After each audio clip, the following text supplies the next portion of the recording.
ایک مولانا آپ پر اعتراض کر رہے تھے کہ مفتی صاحب کے اسفار میں ہوتے ہیں باہر کے اور کہتے ہیں تبلیغ کے لیے جاتے ہیں، ان کے پاس تبلیغی جماعت میں نماز کا ٹائم نہیں ہے کیونکہ اس میں کوئی کیا لکھیں تبلیغی جماعت میں جانے کا ٹائم نہیں ہے، سوری، کیونکہ اس میں کوئی کیا لکھا ہے مزہ نہیں، بیرون ملک گھومنے کو تبلیغ کا نام دے رہے ہیں۔ ان کا مقصد کہنا یہ ہے کہ بھائی تبلیغ کے لیے جانا ہے تو تبلیغ جماعت میں چلے جاؤ نا، تو آپ تو الگ اسٹائل سے جا رہے ہوتے ہو، تو جو مجھے بلائے گا جس اسٹائل میں تو اسی اسٹائل میں جاؤں گا نا۔ مجھے جو انویٹیشن آتی ہے مختلف ملکوں سے بیانات کے لیے آتی ہے، تو بیانات کے لیے میں نہ جاؤں کیا، یہ کہنا چاہتے ہیں؟ اگر میں تبلیغ میں سال کے لیے چلا جاؤں وہاں بھی جانا چاہیے، تو وہ والے انداز سے کام تھوڑی ہوگا جو دوسرے، کیونکہ تبلیغ میں تو ایک خاص مخصوص طریقہ ہے، اس سے آگے ہٹنے کی اجازت نہیں ہے، اور ان کا ایک بنایا ہوا طریقہ ہے جو ان کے لیے بہت ہی سوٹیبل ہے۔ تو کوئی بھی طریقہ ہو، جس طریقے سے بھی تبلیغ کرو۔ اچھا یہ کہہ رہے ہیں کہ اس میں مزہ بہت ہے، جو جس طریقہ میرا والا طریقہ ہے، اس میں جاتے ہیں استقبال ہوتا ہے، حلوے مانڈے بھی، کھانے پینے بھی ہوتے ہیں، دعوتیں بھی ہوتی ہیں۔ یہ کہہ سکتے ہیں کہ بھائی تبلیغ میں جب جماعتیں جاتی ہیں تو کوئی استقبال نہیں ہوتا۔ اس کا جواب یہ ہے کہ میں جہاں بھی دنیا میں جاتا ہوں نا، میں منع کرتا ہوں لوگوں کو بتانے سے تاکہ استقبال نہ ہو، سمجھتے ہو؟ میں اگر استقبال کروانا چاہوں نا، آپ کی سوچ جہاں ختم ہوتی ہے نا وہاں سے استقبال شاید شروع ہو۔ اللہ بچائے بڑی باتوں سے ہم جیسے نالائقوں پہ اللہ نے پردے ڈالے ہوئے ہیں۔ ایسی بھی آئی ہے کہ ہیلی کاپٹر آپ کو ایئرپورٹ پہ لینے کے لیے آئے گا، اتنا کراؤڈ ہوگا، تبھی میں جس کنٹری میں جاتا ہوں اندر جانے کے بعد بتاتا ہوں میں آیا ہوں، جانے سے پہلے اکثر نہیں بتا رہا ہوتا تاکہ استقبال نہ ہو، کیونکہ مجھے فطری طور پر یہ ہلا گلا اور ہار پھور اور ہاں آ رہے ہیں اور جا رہے ہیں یہ مجھے پسند ہی نہیں ہے ذاتی طور پر۔ تو یہ جو مزے والی آپ بات کر رہے ہیں۔ دوسری بات دعوتیں، تو دعوتوں سے بھی میں کبھی بھی خوش نہیں ہوتا، کیونکہ مجھے گھر کی بھنڈی، گھر کے دال چاول، گھر کی روٹی پسند ہے۔ آج نہاری کا موڈ ہوا ہے بہت دنوں کے بعد، وہ بھی اپنے خرچے پہ۔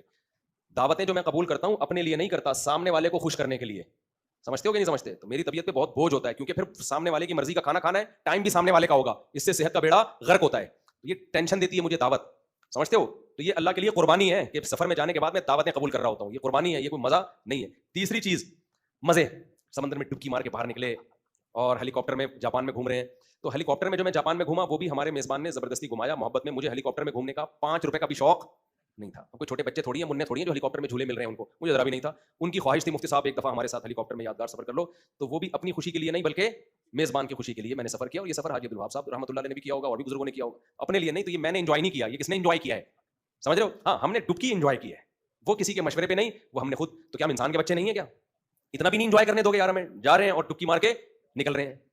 اب سوال پیدا ہوتا ہے تو مار لیتے ڈبکی، سمندر میں نکل آتے، ویڈیو بنانے کی کیا ضرورت ہے؟ تو اگر میری اس ڈبکی کو دیکھ کر فینس بھی انجوائے کر لیں تو گورنمنٹ نے ان پر بھی کوئی پابندی؟ کیا خیال ہے بھائی؟ بہت سے لوگ انجوائے کر رہے ہوتے ہیں، واہ بھائی واہ، ڈبکی ہم مار رہے ہیں، مزہ کس کو آ رہا ہے؟ مرغی ہماری انڈا دے رہی ہے اور مزہ ان کو آ رہا ہے جو ولاگ دیکھ رہے ہیں انڈا دینے کا، تو اس میں کیا خرابی ہے یار؟ تو باقی یہ دورے تبلیغی ہی ہوتے ہیں، سمجھتے ہو؟ اور اس میں یہ نہیں مزے کم ہوتے ہیں، ٹینشن زیادہ ہوتی ہے۔ یہی وجہ ہے دنیا میں کون ایسا بے وقوف ہوگا جو امریکہ جائے اور 1 ہفتے کے بعد واپس آ جائے، جبکہ چھٹی بھی میری لمبی تھی۔ 1 ہفتے کے بعد میں کیا کیا، وہاں سے بھاگا ہوں، اتنا روکا اور فری پھوکٹ میں تھا میں وہاں پہ، کیونکہ میرے خرچے جنہوں نے انوائٹ کیا وہ۔ آپ بتاؤ تمہیں کوئی جہاز کا آنے جانے کا ٹکٹ دے امریکہ کا اور تمہیں وہاں مرغے بھی روزانہ کھلا رہا ہو اور ہوٹل میں لگژری ہوٹلوں میں رہائش بھی دے رہا ہو، تم 1 ہفتے میں آؤ گے واپس؟ تو وہیں پڑ جاؤ گے وہیں پہ، کیونکہ تمہیں بہت مزہ آ رہا ہوگا، کیونکہ ہمیں مزہ نہیں آ رہا تھا، اس لیے ہم 1 ہفتے بعد ہم پاناما چلے گئے، وہاں سے ہم نے کہا نکل بھائی یہاں سے کہیں اور جاؤ، وہاں بھی 1 ہفتے کے بعد وہاں بھی بڑا مزہ آتا۔ میں جب گیا ہوں تو فری کا کھانا تھا، کیونکہ میزبان نے ظاہر مجھ سے کھانے کے پیسے تھوڑی لیں گے، اتنا تو الگ کرتا ہی ہے نا اگلا۔ اس کے بعد میں 1 ہفتے میں تھک گیا، میں نے کہا بھائی واپس جانا ہے۔ تو اگر مزے ہوتے تو میری چھٹی بھی لمبی تھی، اس کے باوجود ہم واپس جلدی آ گئے۔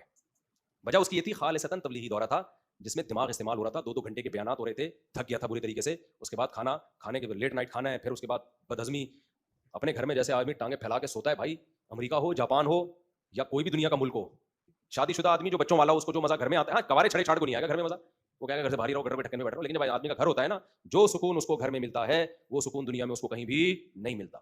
تو تبلیغ میں بھی جانا چاہیے، میں یہ نہیں اس کی نفی نہیں کر رہا، اور تبلیغ کا کام زیادہ بڑا کام ہے، اس میں بھی دو رائے نہیں ہو سکتی، زیادہ اس لحاظ سے کہ وہ بڑا نیٹ ورک ہے، اس میں قربانیاں بہت ہیں، اور تبلیغ کی قربانیاں ہی ہیں جو ہم بھی اس راستے پہ چلے ہیں۔ باقی میں لوگوں سے اکثر ایک بات کہتا ہوں، اگر لوگ کہتے ہیں نا مولویوں کے مزے بہت ہوتے ہیں، تو ایک بچے کو مولوی بنا کیوں نہیں دیتے؟ مزے کا کس کو شوق نہیں ہوتا؟ بنا دو نا پھر۔ باقی لوگ کہتے ہیں جہاز میں جا رہے ہیں، تو جہاز میں 1 دفعہ یا 2 دفعہ مزہ آتا ہے، اس کے بعد جہاز کا سفر جتنی بڑی ٹینشن ہے نا، ٹرین میں زیادہ مزہ آتا ہے، ڈگڑ ڈگڑ نالوں سے گزرتی ہے، پھر پل سے گزرتی ہے، ہر پاکستان کی ٹرین میں ہر منٹ کے بعد ساؤنڈ چینج ہوگا آپ کا، ٹرین کا ساؤنڈ۔ باہر ملکوں میں ایک ہی ساؤنڈ آتا رہے گا، یہاں ایک دم محلے سے گزرنا شروع ہو جائے گی ٹرین نا، اس کا ساؤنڈ بالکل الگ، پھر نالا آ جائے گا نیچے ٹکا ٹم ٹم ٹکا ٹم، پھر ایک دریا آئے گا خطرناک قسم کا، اس کا الگ، پھر آگے گدھا کھڑا ہوا ہوگا، ایک دم جذبات بن جاتے ہیں، وہ ہٹے گا پھر ٹرین پاس ہوگی۔ یہاں ٹرینوں میں بہت مزہ ہے، سمجھتے ہو؟ تو اس لیے مزے وزے نہیں ہے بھائی، اس میں ٹینشن ہے۔ میں تو امریکہ گیا تھا، میرا خیال تھا بہت ہی مزہ آئے گا، 1 مہینہ گزاروں گا، نہیں مزہ آیا۔ 1 ہفتہ گزار کے مجھے بہت روک رہے تھے وہ، رک جاؤ رک جاؤ، ادھر آیا ہوں، میرے استقبال میں گٹر کا مال ملادہ اٹھا کے گھر کے باہر رکھا ہوا تھا کسی نے میں نے آتے ہی کہا، میں نے کہا دل چاہ رہا تھا ویڈیو بناؤں، تو میں نے کہا یار اپنے شہر کی اتنی برائی نہیں کرنی چاہیے۔ تو پھر بھی یار مزہ گھر میں ہی ہے، ابھی بھی پڑا ہوگا آپ جا کے دیکھ لیں، مسجد کی امامت ہے تو چھوڑ بھی نہیں سکتے گھر، کیا کریں؟ اب سوکھ گیا ہے, بدبو ختم ہو گئی ہے اس میں. یہ قدرت کی طرف سے بھی کچھ, اللہ کی طرف سے بھی کچھ انتظامات ہوتے ہیں.